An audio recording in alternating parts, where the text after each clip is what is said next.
Bismillahirrahmanirrahim. Chers étudiants, cette vidéo est la suite de l'exercice 3 du chapitre Travail et énergie. Dans la vidéo précédente, on a trouvé que l'énergie cinétique au point C est égale à l'énergie élastique et qui est égale à 1 demi kx carré. Avec x, c'est l'allongement de ressort. Voyons ici que au point C, notre ressort est comprimé d'une distance qui est égale à d. Alors, on peut dire que x est égal à d. On remplace x dans l'expression de l'énergie et on trouve que l'énergie totale en point C est égale à 1 demi k d carré. Et comme ça, on a trouvé l'énergie totale en point A et l'énergie totale en point C. Donc, dans cette partie, on a trouvé, dans cette partie, on a dit qu'il n'y a pas de frottement. Donc, les forces appliquées, ce sont des forces conservatives et donc impliquent que l'énergie totale est constante et la variation de l'énergie totale qui est égale à l'énergie totale point C moins l'énergie totale au point A égale à 0. Maintenant, on passe rapidement à la quatrième question. Dans cette question, on vous demande de déduire la constante de raideur K. Puisqu'on vous demande de déduire, ça veut dire sans calcul. On va la déduire à partir de la question précédente. On a dit que la variation de l'énergie totale est égale à 0. C'est-à-dire que l'énergie totale point C moins l'énergie totale en point A égale à 0. Et on a trouvé dans la question précédente l'expression de l'énergie totale dans ces deux points. Donc, je vais écrire directement 1 demi pour le point C, 1 demi d carré. Et pour le point A, c'est mg L plus d sinus θ égale à 0. Donc, de là, je peux tirer directement K égale 2m G L plus D sinus θ sur T au carré.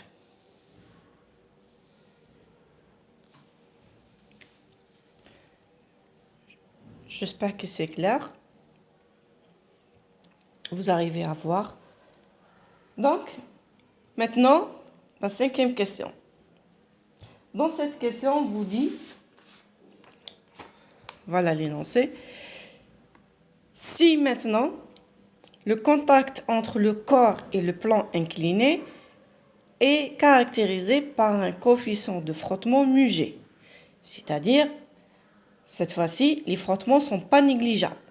Quelle est l'expression de la hauteur maximale atteinte par la masse m lorsqu'elle est lâchée de point C sans vitesse initiale? Tout d'abord, on va redessiner notre schéma. Voilà notre plan incliné. Et ça, c'est l'angle θ. On commence par le point C. Dans le point C, on a le ressort qui est comprimé d'une distance d. Et voilà notre masse. Ça, c'est le point C. Ça, c'est la masse. Après, à partir de ce point, on va lâcher cette masse sans vitesse initiale. C'est-à-dire qu'à ce point-là, VC est égal à 0. Cette masse va atteindre une position, je vais l'appeler par exemple CA, à partir d'une distance D, maximale D. C'est-à-dire AC ou bien de C à A, c'est une distance maximale que je vais l'appeler D. Dans cette question, on vous demande de trouver cette distance maximale, ou bien la hauteur maximale.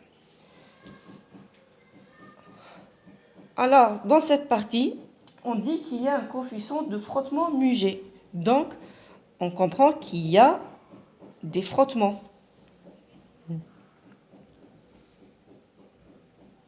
Ça implique que l'énergie totale, ET, n'est pas constante, elle n'est pas conservée. Alors, je ne peux pas dire que ET, delta la variation, elle est différente de 0. On va utiliser le théorème de l'énergie totale. Ce théorème dit que la variation de l'énergie totale égale au travail des forces non conservatives. C'est-à-dire, si parmi les forces appliquées dans notre système, il y a une force non conservative, donc dans notre cas, c'est la force de frottement, la force de contact, c'est.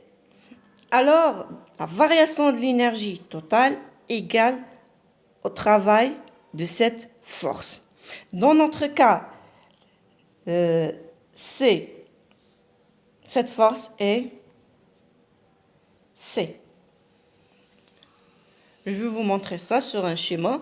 Voilà. Voilà notre plan incliné. Voilà par exemple, à point A ou point quelconque, notre masse. Les forces appliquées, on a une force de poids, c'est tout à fait normal. Puis, voilà le plan perpendiculaire. Ça, c'est le plan, ou bien c'est l'axe parallèle. Et notre C, elle est comme ça, inclinée. Maintenant, C, elle n'est pas perpendiculaire au plan. Elle est inclinée. Et cette force, elle a deux composantes. Une composante parallèle et une composante perpendiculaire.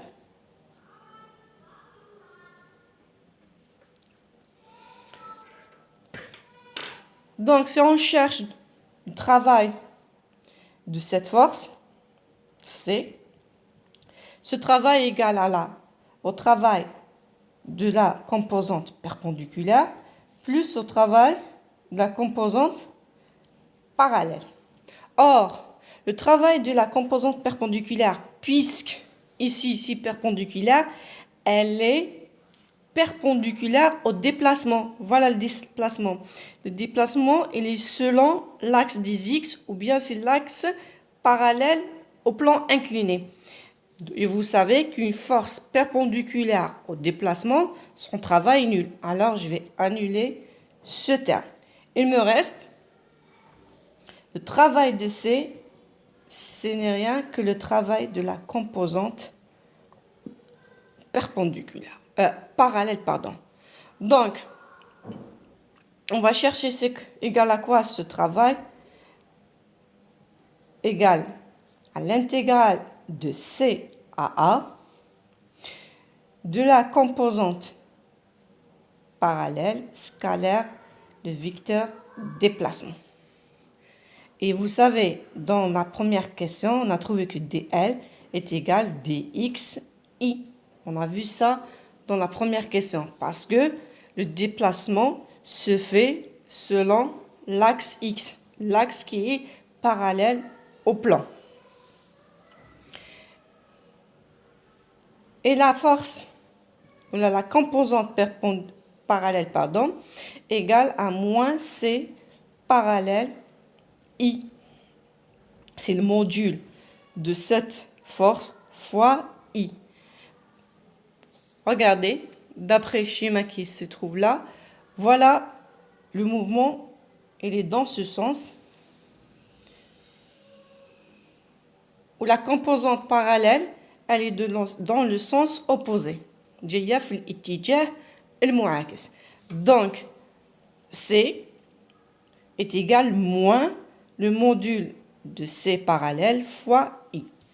Ça implique, et de là, je peux trouver que le travail de C parallèle égale à l'intégrale de C à A de moins C parallèle dx I scalaire I. Et ça, vous savez, est égal à 1. Finalement, c'est égal à l'intégrale de C à A moins C parallèle dx. Maintenant, il me reste seulement de trouver l'expression de C parallèle. Pour cela, je vais écrire ici calcul de C parallèle. Pour cela, en appliquant le principe fondamental de dynamique, la somme des forces égale à MA. Quelles sont les forces appliquées? On a la force, on a le poids et on a C. Donc, on a P plus C est égal à MA. On projette cette relation sur l'axe perpendiculaire et l'axe parallèle. On commence par l'axe perpendiculaire. On a ici C perpendiculaire et aussi le poids aussi une composante perpendiculaire. Là, voilà. Et une composante parallèle. Et bien sûr, l'angle θ se trouve là et là. Donc, par projection, le plan perpendiculaire, on trouve que C perpendiculaire moins mg cos θ égale à 0. Bien sûr, on n'a pas un mouvement sur le plan perpendiculaire. Le plan, mais cache mouvement. Donc, sur le plan parallèle, on trouve que moins C parallèle, moins mg sinus θ est égal à M1.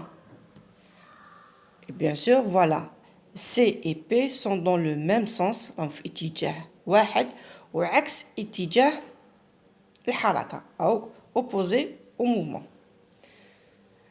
À partir de la première équation, je peux tirer C perpendiculaire égale à mg cos θ. D'autre part, vous savez que μg, le coefficient dynamique ou le coefficient de frottement μg, égale à C parallèle sur C perpendiculaire. De là, je peux tirer C parallèle égale μg fois C perpendiculaire. Et finalement, je trouve que C parallèle égale à μg fois, je remplace par l'expression de C. Voilà, je remplace par l'expression de C perpendiculaire fois mg cos θ. Allez, كيفاش صبنا C parallèle. Et on a dit aussi, on a trouvé que le travail, voilà ici, le travail de C parallèle est égal à l'intégrale de moins C parallèle fois dx. Donc, on a travail de C parallèle, ou le même, qu'on appelle le travail de C, égal à moins l'intégrale de C à A, C parallèle dx.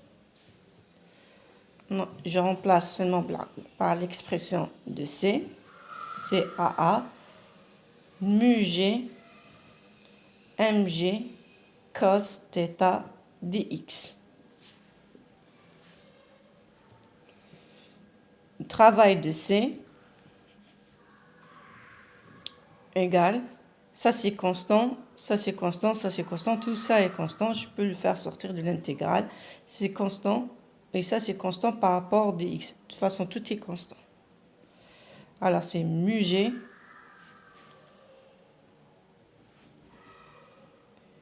mg cos θ, l'intégrale de C à A dx. Et cette intégrale va me donner AC. Donc, le travail C égale moins mu G mg cos θ AC. Et AC, on a dit, نعاود نشوفوا dessin تاعنا. قلنا AC, c'est D qui représente la hauteur maximale. C'est la hauteur maximale. Donc, je le remplace. WC est égal moins mu G mg cos θ D. Et n'oubliez pas, on vous demande de trouver cette hauteur maximale.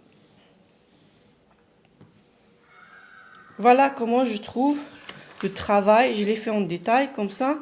Je t'avoue qu'il faut que le travail d'une force.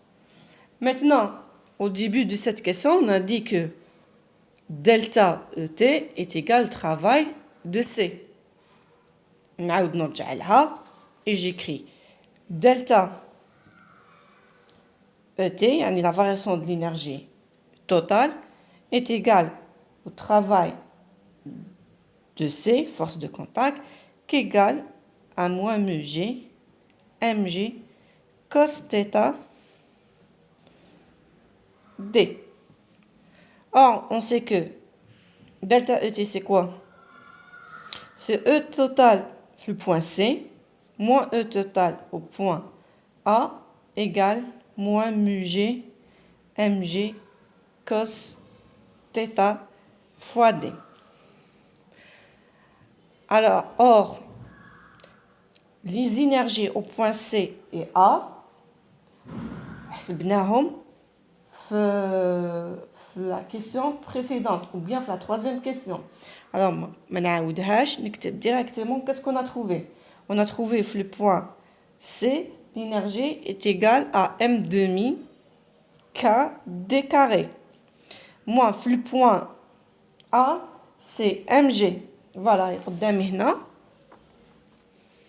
Le point A, c'est mg L plus D sinus θ. شوفوا مليح. L plus D, c'est cette hauteur. من C حتى ل A. احنا سميناها grande D. Alors, je vais écrire directement L plus D, c'est grande D. Donc, on a l'énergie de la totale au point A, c'est mg D sinus θ égale moins mu G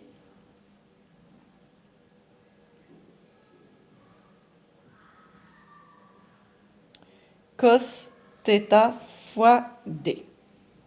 Pardon, ici j'ai fait une petite erreur. Une petite erreur.